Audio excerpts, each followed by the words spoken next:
Good morning. It's nice to have our morning coffee, especially when you feel the cold weather of Baguio. Cheers! Let's try this macadamia brewed coffee. Before we start our day of adventure here in Baguio. Dito na kami, sakay kami ng bus na yan. Tawid kami rito.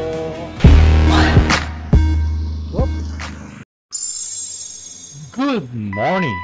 It's another sunny day here in Tarlac. Life is short. Live your life to the fullest in God's grace. Return to vlog. Let's pack up to go to a much cooler weather.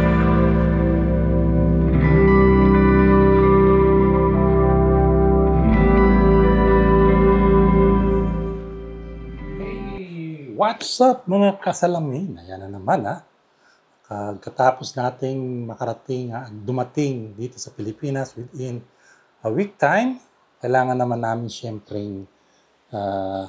bisitahin yung sa Baguio kasi matagal na rin namin hindi nakita yung bahay at nakasarado lang. So magbabiyahe tayo sa Baguio at the same time magpapalamig na rin kasi init dito ngayon sa Moncada, sa Tarlac. At sa taas naman tayo. Hopefully medyo malamig. Kaya lang, naka-short pa rin ako. Dahil alam kong hindi naman siya ganun kalamigan. So tara na, punta tayo ng Baguio. Mainit. So, lakad na kami. Wow, umaga na yung aking iwan muna kita garden ha. Iba na muna magdidilig sa'yo. Hopefully makasakay kami. Kasi nabawasan ang bumabiyahe na bus sa puntang Baguio dito sa Tarlac. Alam mo na nabawas ang Solid North dahil sa suspended sila ng buwan ata dahil sa nangyari. So, hopefully makasakay kami. Pag hindi kami nakasakay, balik. Pero hopefully makasakay kami ni Mrs. Bigat ang bag po rin ha. Ito ang aking maghahatid sa amin si Bayaw. Init ng panahon. Ayan. Oo pa.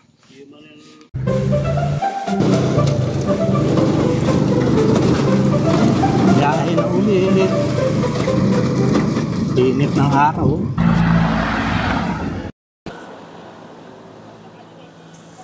Hopefully makasakay kami. Dahil sa kulang-kulang ang mga bus ngayon. So ano kayang bus to? Tayo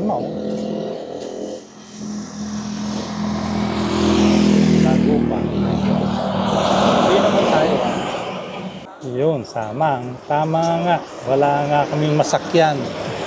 Ang papuntang Baguio ay punuan kasi naapektuhan dahil walang Solid North. So, dito pa rin kami. Kasi 10:20 na dumaan yung dalawang bus papuntang Baguio. Pero punuan, ayaw sila magsakay. So, isa na lang hinintay namin Genesis. Pag punuan pa rin, uwi na kami. Sakay na lang kami sa sakyan.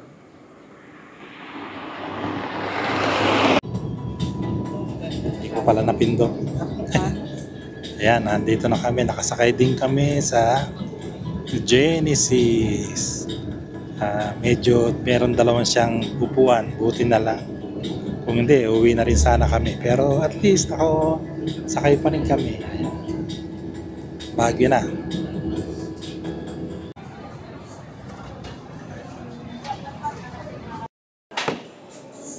Yung dumating na rin kami sa Baguio. Matagal din ang biyahe namin. Inabot kami hanggang alas 2. Si Mrs. Nagutom na kami. Nahihilo ko sa gutom. Kain kami dito sa Nanyang Chicken Rice. So, eto na naman kami ni Mrs. Chicken Rice. Kakain lang namin sa Singapore Chicken Rice. Ngayon, Chicken Rice na naman. May sabaw kasi malamig ngayon. Ayos, kain tayo.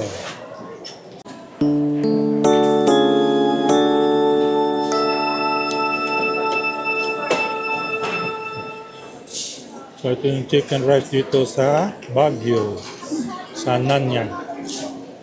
Ang chicken rice ng Nanyang, hindi siya kasing lambot ng chicken rice sa Singapore. Well, masarap naman lasa niya. Pero yung lambot, hindi niya makuha yung lambot ng chicken rice sa Singapore. Pero andito yung kanyang mga sausawan.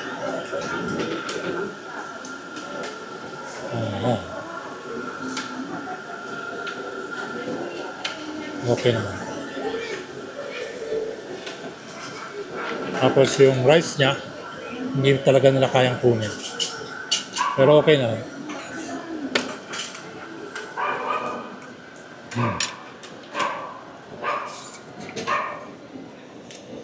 Ito, siyempre, gulay, parehas.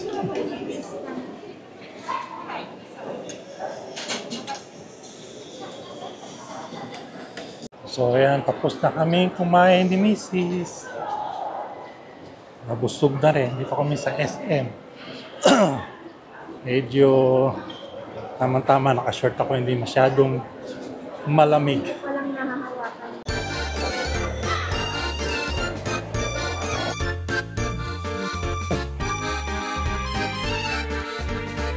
Dito naman kami sa Baguio. Mukhang makulimlim ulan ata, dilim So, dito na ulit kami sa Baguio, Marami na rin nangyari rito. May mga bakanting parking space ata. So, ayan, dito na naman kami sa Baguio para tingnan namin itong bahay. Dahil ang tagal din namin hindi na check for almost magpo 4 months na ngayon. Yan. Check. At the same time, medyo gala kami ng mga ilang araw dito. At magpapalamig lang muna kami. So itong gusto ko dito sa Baguio. Hindi ako pinapawisan. Pag nasa bahay ako sa Mungkada, Tarlac, dahil mainit, ayun, tagaktak ang pawis. Pero dito, para kang mayroong aircon. Malamig ngayon makulimlim pa. Tama-tama yung akyat namin dito sa Baguio. So ngayon ay Tuesday, Wednesday ang Thursday, Friday balik kami ulit. So sinilip lang namin tong bahay dito sa condo. Hindi naman siya nagkaroon ng maraming alikabok dahil sealed yung kanyang mga bintana. At wala naman alikabok ako nakita. Ay. Pasyal. Hindi pa kami nagtatagal dito sa Baguio. Ay umulan na. Ang lakas ng ulan. Ayan.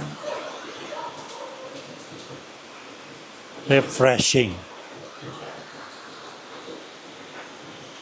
Ayan, dito na naman kami. Labas kami ulit. Dahil mag-dinner kami ni Mrs. Tapos bibili ng tubig, yung mga gagamitin namin for 2 days. At mag-grocery, mineral water. Yan. So, ganda kauulan lang. Ganda ng panahon. Ganda. Very clear na sky ngayon. At medyo lumamig. Baba na kami. Sana may taxi. Pag walang taxi, sa baba. Pag walang taxi sa baba, mag-jeep at bus. Ito yung lugar namin. Dito kami naglalakad ni Mrs.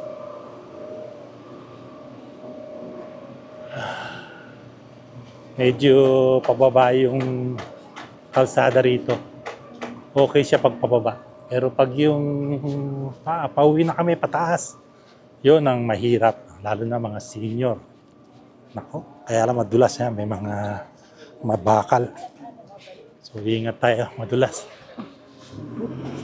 Yung sakyan. Hindi sila nagdadahan-dahan. Ang bilis nila magpatakbo. So, ito yung pine tree. Ganda ng pine tree. So, balik kami sa SM. Ayos ang mga wire sa likod ko. Buhol-buhol eh. Wire ng kuryente. Buhol-buhol. Oo. Ayan, baba. Slanting to pag yung dito kami nag-breakfast minsan.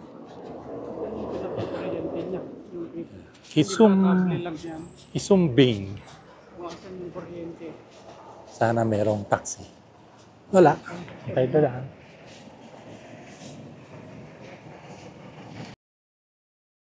Tubigan. Oo nga, bago yan, Maraming mga bagong negosyo ngayon. Traffic.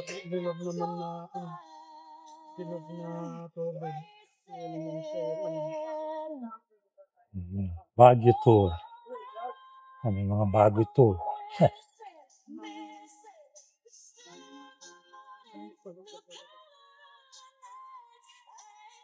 Natin pasakali 6,000. Napawagan natin. Ayan. 948. 6,000. 6 a.m. to 6 p.m. Sama ng... Wala, kasi yan, hindi. Hatid lang. Ayan, lahat na yan. At least ikot-ikot. Ito hindi pa. Hindi. Gurot yun ang bayan. Stone Kingdom na yan.